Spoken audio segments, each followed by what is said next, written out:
going to be making an op art inspired stars and stripes drawing.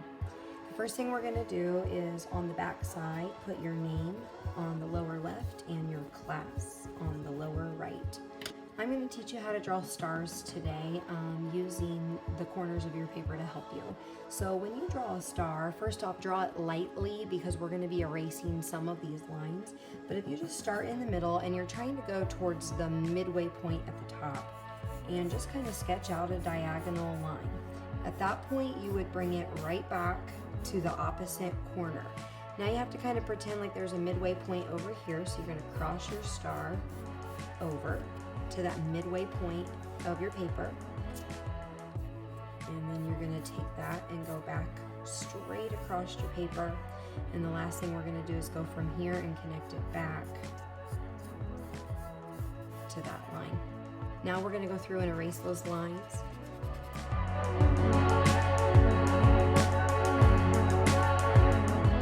Some people look at a star like this and they don't like the too small sides, and if you're like that, and I'm okay with that, all you have to do is, instead of using this line, go ahead and draw another diagonal line that goes up, kind of like that, and then you would erase this inside.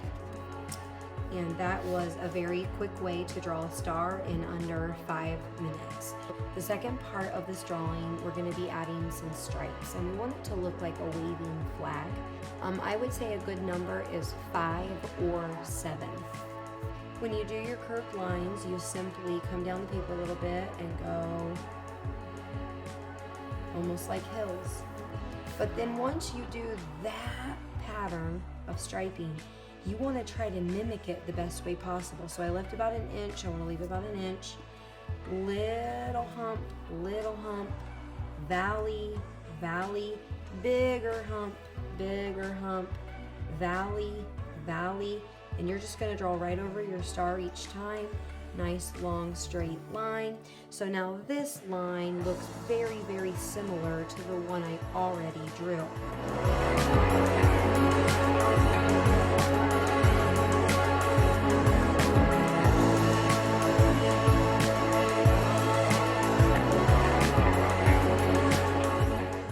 The next step that we're going to be doing is we're going to use marker, and you do need to choose just one color that you like. And since this is a Stars and Stripes project, we're going to limit ourselves to either shades of blue or shades of red. And the reason I said shades is because there's light blue, there's aqua blue. For red, there's kind of a burgundy red, a pinkish red. If you wanted to find more of a traditional red or a traditional blue, like these colors, that's fine.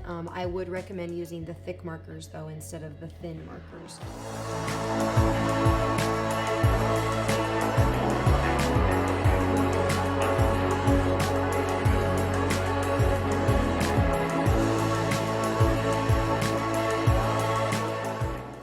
Now you can see that I got off of my line a little bit, and that's because after I drew it, I decided I didn't like that, but my lines are still now the same with the marker. And just like me, if you have any pencil lines left over, you need to take care of it with a large eraser.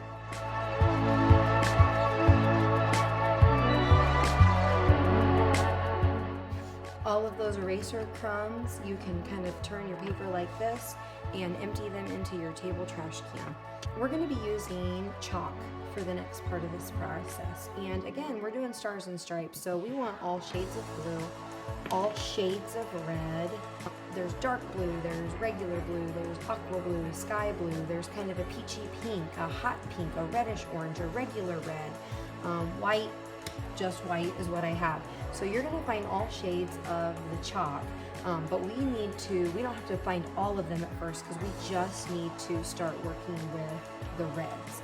And it doesn't matter what order you go in, but here's what you're going to be doing with those shades of red. And if you only have one shade of red, that's fine. If you have 2, if you have 3, if you have 4, you use as many as you want to. You could just use one shade of red if you want. What we're going to be doing is using that chalk, and chalk is actually better when you're tracing if you turn it sideways. And so I'm going to take that chalk and go right along my marker line. I'm not trying to cover it up, I'm just trying to go beside it.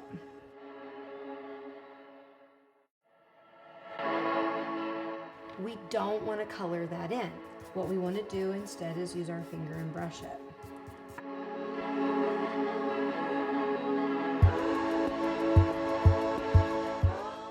gonna get really messy really quickly. You may keep a paper towel beside you to clean up as you go. So I have a red stripe, I have a white stripe. I could continue to use that same red the entire time, or I can choose to do different shades of red. I'm gonna break my rule and add one more stripe. I don't like that it didn't end on red.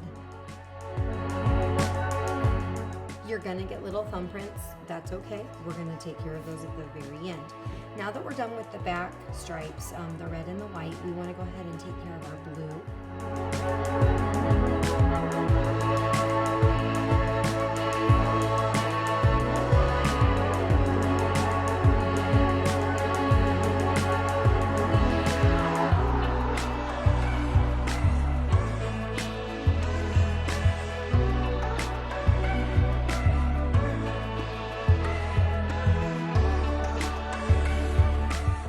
And the last step of this is actually just erasing all of those little fingerprints. If you touch the chalk again, you're gonna create more fingerprints. So you're gonna find a white stripe, and that is the only place you're gonna touch your project while you're erasing. If you go like that with your hand, you're gonna be smearing your chalk. So at this point, you wanna take it, hit it on the table. Again, try your best to only hold where those white stripes are.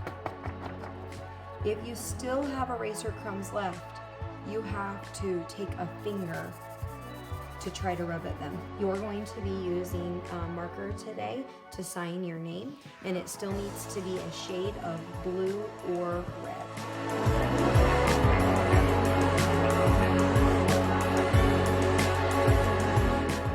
This project, I'm gonna put a little coat of hairspray on it, and that's what keeps the chalk from coming off of your paper.